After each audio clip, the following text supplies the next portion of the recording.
Welcome, my geometry friends. We're going to get started today with our first video.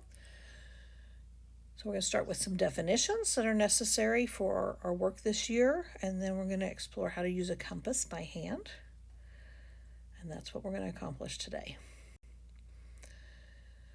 So before you get started, make sure you have your ISN, which is your interactive student notebook, which we set up recently.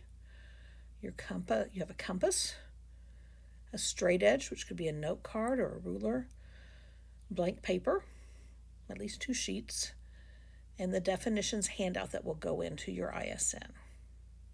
All those things will be found at the supply table. So we're going to start with definitions, and we're going to cover 4 definitions today that are going to be central to our learning this year: point, line, segment, and circle. Your handout looks like this. You'll glue it into your ISN. You could take the notes first and then glue it in and take the notes while it's already glued into your notebook. So let's get started. So there's 3 terms in geometry that are undefined, and they're central to pretty much everything we do, and that's point, line, and plane. So today we'll look at point and line. So let's start with the point. So a point is a location in space. If you think about 3-dimensional space, maybe in our classroom, and you start from the corner closest to the front door, we would describe finding a point that's maybe 4 feet up the wall and then 6 feet to the, let's think, east, and 7 feet. So we're going up east,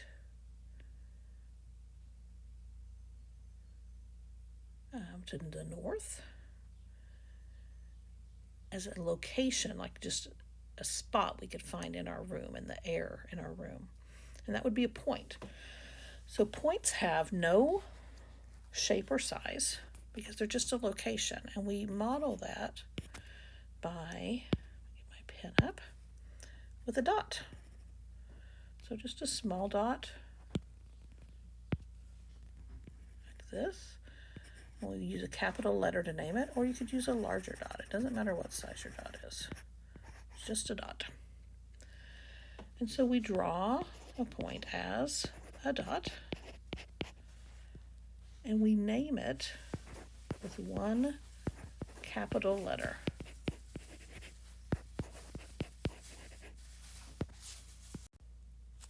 As I mentioned before, points have no shape or size, and the words or the symbols we use to talk about points are just that capital letter. We can say A or B, and that will direct anybody we're communicating with to point A or point B.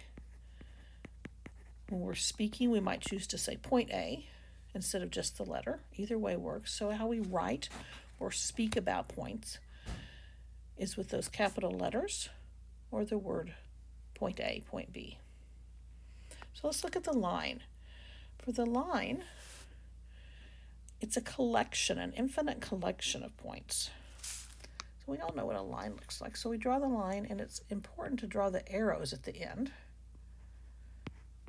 And we could name that point or that line with 2 points or with a lowercase letter. So we draw a line with an arrow on each end.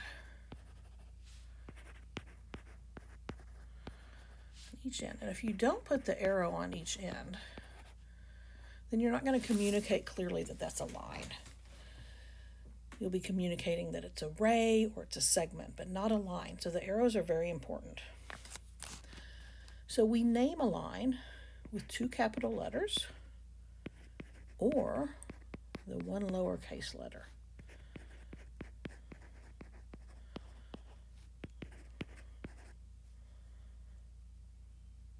I'm going to put LC for lowercase letter because I'm running out of room. You can probably write smaller than I do there.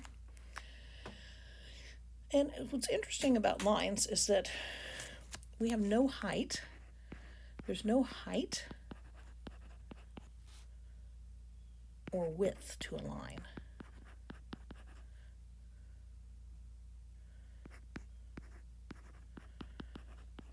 So it does not have width or height. Just like a point has no shape or size, a line has no width or height. We see width and height when we draw it because we have to represent it in some way that's real to us. But in reality, it has no width or height. So our words or symbols, how we would name a line is we use a little mini line symbol and our 2 capital letters. Doesn't matter if I put PQ or QP, or I can say line M. If I use a lowercase letter, I call it line M. So our third definition for today is segment. So a segment is a piece of a line, is how we think of it. It's a finite collection of points that are all together. So a segment we represent with no arrows. We put points at the end, and that's how we name it. And we draw it with 2 specific endpoints.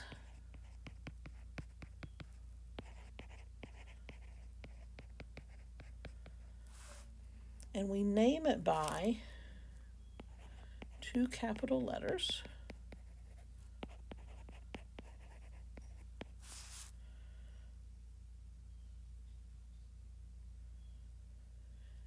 And you can name it forwards or backwards. So we'll put that as our fact about that. You can name forwards, forward, or backward. And so you see how I've drawn those endpoints in my little symbol above my letters. ND, I can draw it like that with very definite points. Or I can just draw it with no points at all because I would require the arrows to be aligned. So there's no confusion if you don't have those definite points to make it a segment. Okay. Last definition for today is a circle. We model a circle. We know what one looks like. Ooh, it's not a very good circle. With a center. And we'll call that center C in this circle. And a circle is actually a collection of points that are the same distance from a given center. And that distance from the center, change to a different color, to the edge of the circle we call the radius. Put a little R there. So everywhere along that whole circle, that same from the center to the edge, is all the same distance. And so we draw that, sorry, I got switched around, with a center point. Let's see what else we want to put on there. And we name it with a center point and the radius. And a specific radius. And I don't really have a fun fact about circles or something that we need to remind, so we're going to skip that one for now. In our words or symbols, we would say for this circle here, we'd say circle with center C and radius R. And that would tell us how big our circle is, and if we're in the coordinate plane, it would tell us where it's located. So those are our 4 definitions we're going to work with as we move forward for the next few days. And so let's go on to the next thing. So our next piece of this puzzle is how we use a compass and a straight edge. And we're going to start out with using them by hand, and then we'll move on to digitally in our next video. So straight edge is anything you can use to draw a straight line. It could be a note card, it could be a ruler, unless you're being asked to draw a segment that's a specific length. you really don't need a ruler. Just anything with a good straight edge you can draw next. In compasses, we have two styles in our classroom. We have the ones on the left, which are flat, so flat compasses. And those are used by holding your finger in this place where it turns. See where this finger is here and here. And putting your pen or pencil in these dots or in these two holes there. And then when you hold your finger down and you draw, you're going to get, that's going to spin and give you a circle. You'll notice this piece right here on this flat compass is adjustable with I believe this one you squeeze and it slides. We also have the style that you unscrew, you slide it, and then you tighten it again. And here's where you're going to get these measurements along here. This is where you'll find like how to set your radius if you're told to draw a circle of a specific size. You read along the side whether it's inches or centimeters and find that place where your radius is going to be. Now these are more traditional over here on the right of your screen. And we have both these styles. The one on the right, you unscrew and then tighten as you adjust your pencil. Make sure this is really tight. Here, on the one on the left, this kind of it flips up. You adjust your pencil and you close it back down. When these plastic compasses get too loose to hold the pencil tight, we just get rid of them because they just wear out. But they're donated to us, so we've got lots of them. Up here at the top, we call this the handle. And that's what you're going to hold on to when you draw your circle. You're going to hold on to the handle with two of your fingers, like your thumb and four fingers, 2 or 3 of your fingers.